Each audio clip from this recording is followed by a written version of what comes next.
in the Middle East. See them bills, Dave, Pierce. to put it mildly, does not agree and thinks he should now be impeached for betrayal. So first of all, Konstantin, why, in your estimation, has Trump played an absolute blinder? Just to put this in context, I said this, I think, on Friday. I spent that week when these initial strikes happened in Washington, D.C. And the point that I was making is, I don't think that, certainly none of the people I met in Washington, D.C. with any insider knowledge thought that Benjamin Netanyahu had ordered these strikes without at least a wink and a nod from President Trump. So President Trump is doing something that from what I remember, he said it between 30 and 40 times on the campaign trail, which is Iran must not be allowed to get a bomb. And he's achieving that outcome while not taking any of the blame or any of the flag for it. That was the case on Friday. Obviously, the situation has evolved since then, and there's now a much bigger debate. But at that time, he had absolutely played a blinder in allowing Benjamin Netanyahu and the Israeli military to achieve the military objective, while also sort of claiming that he's not involved and kind of at that time getting away with it. If he now gets involved, as the jungle drums seem to be suggesting. So he's trying to make this point that Trump said that Iran can't get a nuclear weapon. Okay, fair enough. But you also said you're not getting any wars in the Middle East. You also said you're not doing regime change wars. You said you're not going to fight in that region because those are nightmares. So wouldn't that mean that you have to use both of those? If you say both of those things, wouldn't that imply that you have to use political means to make that happen instead of just attacking and bombing little girls in school? I think it does.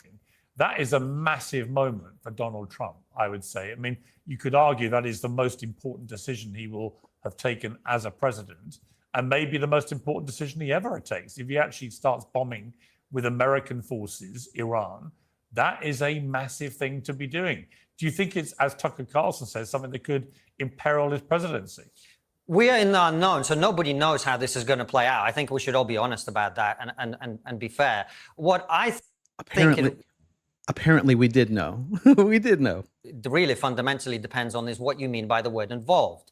If you mean that America is going to help Israel shoot down ballistic missiles, I don't know that that will be such a major decision or will be seen as well, let me paint a picture where they use a B-52 bomber and they drop one of these buster bombs to try and get to the nuclear sites that the Israelis can't get to because they haven't got that technology. If they were to do that, in other words, directly use American forces to do the bombing, would your calculation about Trump change? These are all hypotheticals, because the one thing that I do know, and I think Dave will tell you this himself, is the thing that people in the United States, from talking to people there, are most concerned about is any sort of boots on the ground scenario. They do not want American soldiers in the Middle East. I think they're right not to. I genuinely think that. And so fundamentally, it really depends on what happens and the way that it happens. And you're right, it is a big decision. But I think it's, but, you know, all this stuff, you know, I mean, Dave's calling for President Trump to be impeached over this, when this is something that he promised the American people 30 to 40 times on the campaign trail. Well, okay. But on that, I would clarify that. He said that number of times that Iran should not be allowed to have a nuclear bomb. That is indisputable. He also has consistently portrayed himself as a man who wants peace, not war. I'm going to solve the problem in Ukraine, solve the Middle East, and so on. This would go against all of his claims to be that person.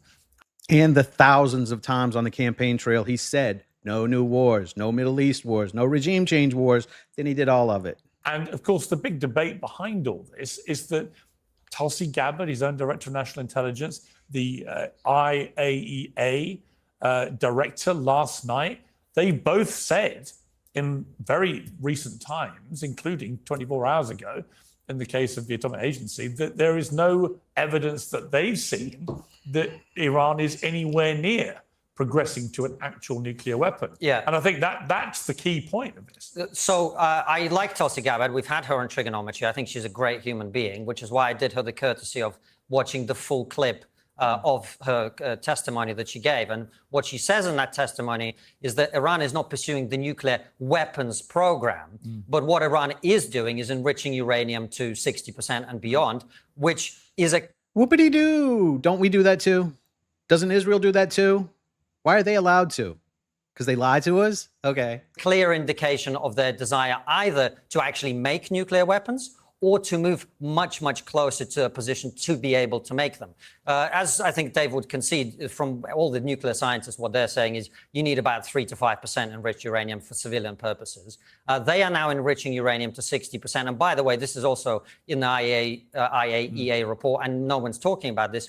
They're using their 20% uranium to make 60% uranium, which is, again, an indicator of the fact that they're moving either towards attempting to make nuclear weapons at some point or to be in a position to do so. And that is the threat. And there is no other reason for them to be doing that. So yes, they don't have the exact bomb ready to go, but they're moving in that direction. And Israel is in a position to deal with that threat for the first time in a very long time. And I understand why they're doing it. Okay, Dave, before we get to your response to that, just explain to people why you have called what Donald Trump is doing a betrayal and why you think he should be impeached. Well, I think he has brought us into a war with Iran. Now, how much this war escalates, we will see. And I think that this is it is the most profoundly risky and reckless policy he could have pursued, or just about. I think this is very likely going to lead to a catastrophe, much like all of the other terror wars, including the one, Piers, that you heroically led the opposition in the UK to in 2003, of course, referring to the war in Iraq. And as you remember well, Piers, from that war, the justifications just kept constantly changing. And then when one fell away, they'd move to the next one. Oh, he was in on 9/11. Okay, he wasn't in on 9/11. But he's got weapons of mass destruction. Okay, he doesn't have weapons of mass destruction, but we have to liberate the people or bring democracy. And I've already seen that it's remarkable how sped up it is. I've already seen so many of the war hawks bouncing back and forth between all of these different justifications. But of course, in the end there, all of the justifications failed. Not only did he not have weapons of mass destruction, not only was he not in on 9/11, but we also didn't liberate the people. The worst thing that ever happened to the people of Iraq was George W. Bush's war there. And as far as Iran enriching up to 60%, yes, it's true that they only need, I think, between 3 to 5% for civilian nuclear purposes, and maybe some like around 20 to 25% for some medical needs. But that is what is known as a latent nuclear deterrent. There is another reason why they would have that. They want to demonstrate that they can get the bomb, but they don't have it right now to stop something like this happening. But the bottom line is that since 2007, our CIA has said they don't have nuclear weapons and they're not striving to achieve them. Tulsi Gabbard, not only in her testimony, but in the Director of National Intelligence as her capacity serving that role, in the annual threat assessment just put out a couple months ago, reaffirmed the same thing. And so is the global community. Iran has been willing to negotiate this entire time. And maybe the negotiations haven't been successful, but even Benjamin Netanyahu, in his interview with Brett Baer the other day, couldn't even manage to lie and say that they've broken out and they're pursuing. He said maybe a year. The same thing he's been saying since I was 7 years old, lying over and over and over again because he wants a regime change war here. And he's said this in his own words, and so have all of the neoconservatives. Look, right here on your show, Piers, which I think might be the most fascinating moment in the history of Uncensored, when General Wesley Clark reaffirmed that not only had he seen the plans to overthrow 7 countries in 5 years, but that it went all the way back to the early 90s, and that it was revived, in his words, in a study paid for by the Israelis. They've gotten the 6 other ones. This is the 7th one. This war is not about nukes that Iran doesn't have. And just one more point I would make, as the great Scott Horton said the other day.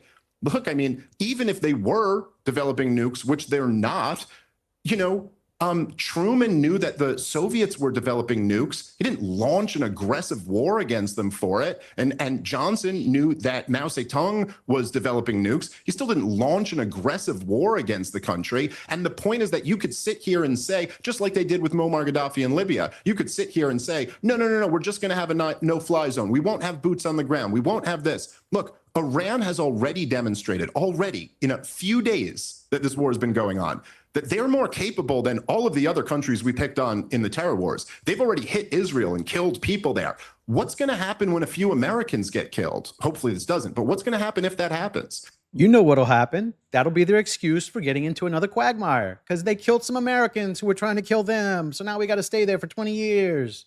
They do this all the time and you act like you don't see it. What do you think Donald Trump's going to do? To address that, Piers, first of all, you've got to think about this and understand this from an Israeli perspective in the situation.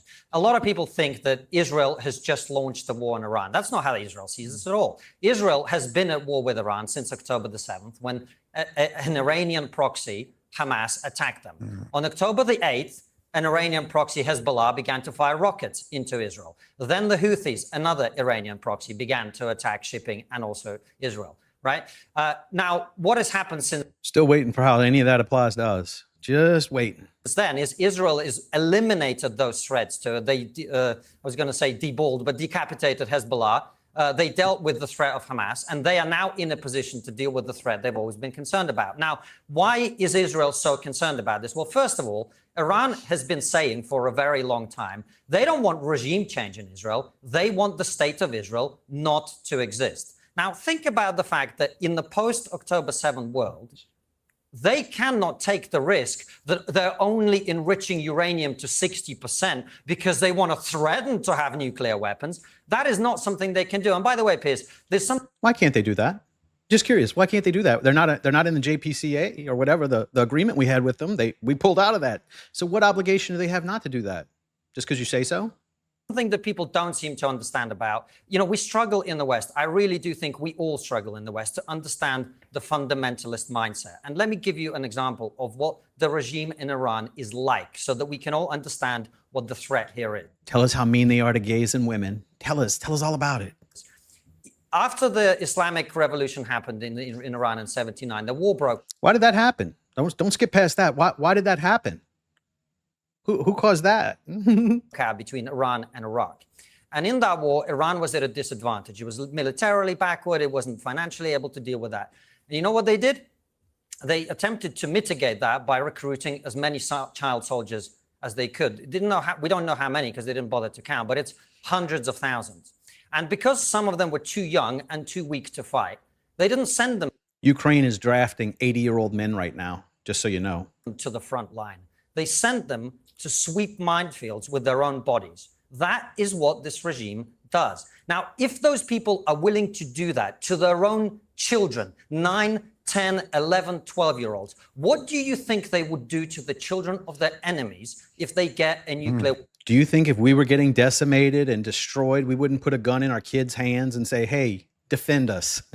I wouldn't put them on the military, but I understand where their entire existence is dependent upon this. Yeah, children may have to shoot some guns if it gets that bad. And I'm not advocating for it, but that does happen, especially in third world countries. The weapon, or if they get close to, or if they're allowed to continue funding proxies around the Middle East in order to attack Israel, as they've already done. Dave Smith. And Israel's innocent in all that. They didn't do anything. They've never funded any terrorism towards them back, have they? Have they? So if they have, then fuck them. It's not our problem. It's two terrorists fighting each other. Why are we involved? Okay, can I respond to some of this, Pierce? Because as I always insist when I come on your show, it's always ironically, I get called a moral relativist when I criticize Israel, but I'm the one who's always asking for an objective standard here that we can judge all sides on. Because it's just, yeah, you can just focus on the horrible things that Iran did in the 1980 war with Iraq, which Saddam Hussein launched, and the U.S. backed Saddam Hussein as he was using chemical weapons. And so that justifies using children to walk into minefields? No, Why was America backing them if they were so terrible and awful for doing that? You act like America has no culpability in any of this. We shouldn't be involved, and it won't be our bad thing. We won't have any culpability. That is not what I'm saying. Okay, let so me what finish are you my point here. Instead of just strawmanning, well, I was about to say, so Okay. let me finish it. Okay. By the way, Israel never killed any children, as you know, Pierce, right? They have the most. Israel respect is not sending its own children into minefields. Oh, so it's better if you just kill all of their children. That makes it much, much better, Konstantin. You should have said that. It's a massive difference. Okay, Konstantin, let me finish my point, and then you can respond to it and see if you can take it on. Now, when you sit here and say that they've been at war with Iran since October 7th because Hamas is their proxies, what exactly, proxy means that I would think you have operational control over them or something like that. Well, actually, Wouldn't that make America Israel's proxy, since they're getting us to go and attack them? So we're just a proxy now too. Isn't that great? We're proxies. Let me explain what I think that means, because I've been arguing that point in terms of understanding where Israel comes from on this, which is there can be no doubt. I don't think, Dave, you would cast doubt on this, that Iran has financially and militarily given active and sustained support for a number of years to Hezbollah, to the Houthis, and to Hamas. I mean, you wouldn't dispute that. Right. So, Pierce, then by your logic and Konstantin's logic, is Israel our proxy? They just attacked Iran. Backwards. Well, I would say that Israel is actually, you could well argue, given the amount of support that America gives Israel militarily and economically, yes. I think, fine. I mean, Whose boots are going on the ground when that happens? Is it going to be them or us? We're the proxy, Piers. Y'all just don't see it yet. They're not even considering putting boots on the ground. They're just talking us into doing it. So we're the proxy. Fine, but one then- person's but then ally let's- is another person's Can I make proxy. some points on this? Proxy. But But the point, but then, the point- hold on. Let me just. Yeah, but so I think Sorry, ally, okay, but proxy, Can they're I not, flesh they're not out that your different. Dave? I'm very happy to hear your counter argument. Can I just flesh out Pierce's point a little bit, if that's okay?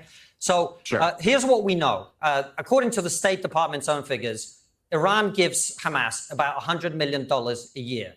Latest figures. They've been funding Hamas since the early 1990s. Yahya Sinwar said in 2017 that Iran is the single biggest military and financial backer of Hamas's military wing.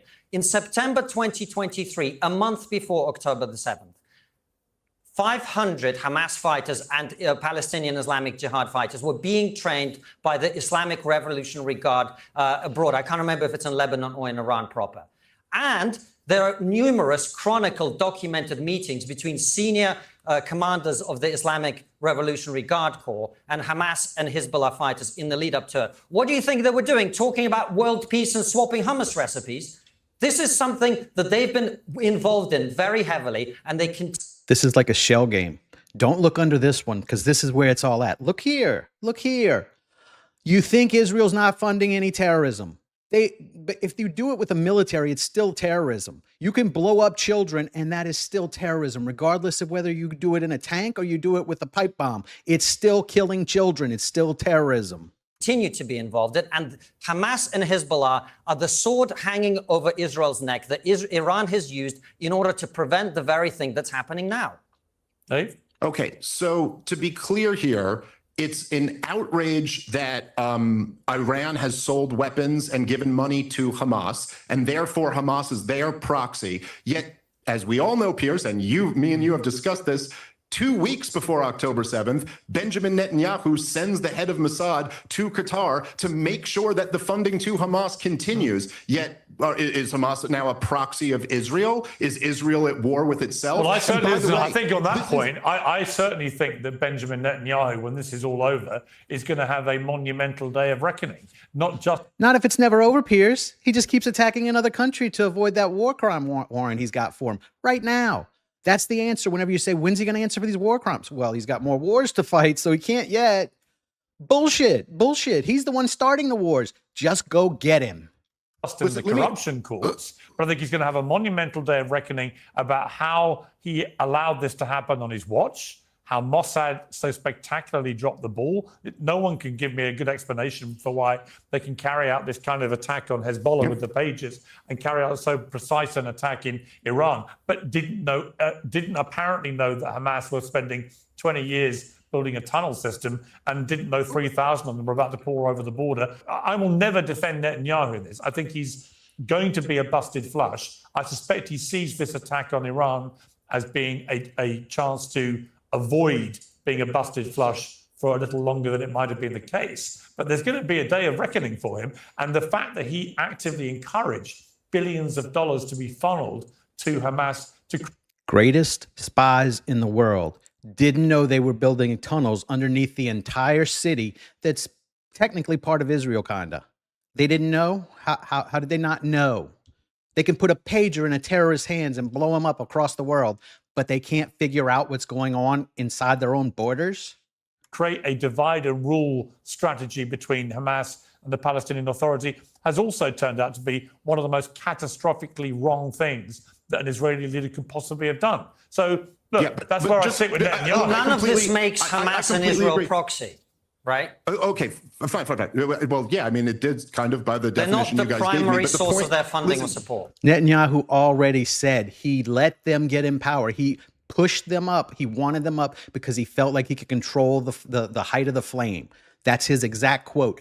They were a proxy of Israel, just like he admitted. The own leader admitted it, basically.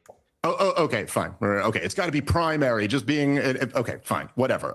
Anyway, the point is this, right? Obviously, right now, Israel has taken out much of the Hezbollah leadership. The Houthis have been bombed. I think there's still a bit of a problem for them. They've been absolutely leveling Gaza. And so they think this is the moment. And of course, Bashar al-Assad fell as well.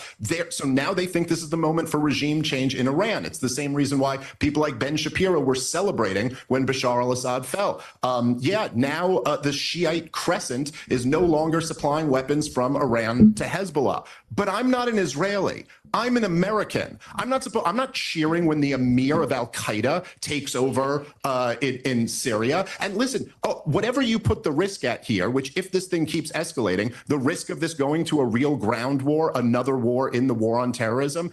Let me be very clear when I say this. I don't know that America will survive this. We went into the terror wars in a much stronger place than we're going into this one. And this is a much tougher opponent than Saddam Hussein or Muammar Gaddafi. We didn't go into the terror wars $37 trillion in debt. We didn't go into the terror wars with the cultural and political and racial divides. We have mass protests in the streets right now over Donald Trump trying to enforce his immigration policy. This has the potential to be an utter disaster. And why should any American or British person, for that matter, why should any of us support this war? Because Israel thinks it's in their interest. Israel has attacked. Well, I would argue, okay.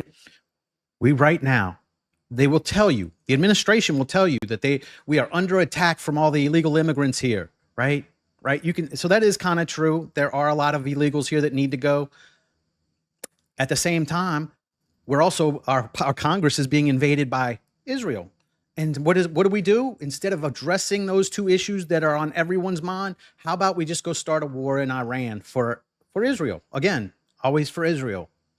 Okay, look, I would argue it's not just in Israel's interest. I think Iran is an evil regime that oppresses its people, that has funded terrorism. So was Saddam Hussein. Well, yeah, I agree. But in Saddam Hussein's case, I never believed. Saddam Hussein never funded terrorism. Well, I never believed that Saddam Hussein had WMD. Terrorism, I think the difference there was no terrorism in Iraq until we got rid of Saddam, actually. Tax day has passed, but for millions of Americans, that's where before they escalate. I said that before I heard Piers Morgan make that point. I was saying about being a brutally oppressive, oppressive dictator. I think you can't hold any truck for this Iranian regime. I think a lot of Iranian people would agree with that. I think they would love to get rid of them. I think that Israel has every right to feel threatened by Iran's tentacles in the way they supported 3 different terror groups right on their border. Yeah, hey, you want to go take a poll in every country and see how many people there want their government overthrown? Do you want to do that? Because I think most countries that would be the case. So who really gives a fuck? We're going to go and take over the world for them because they don't like how their government's running, or how they treat women or gays or whatever. No. Why just this one? Because that country wants us to do it. So I'm not saying that you're not right, that this might all backfire. Let me just ask you. I'm not saying it may not backfire. I'm just saying I do understand why Israel has decided to do it now. I think they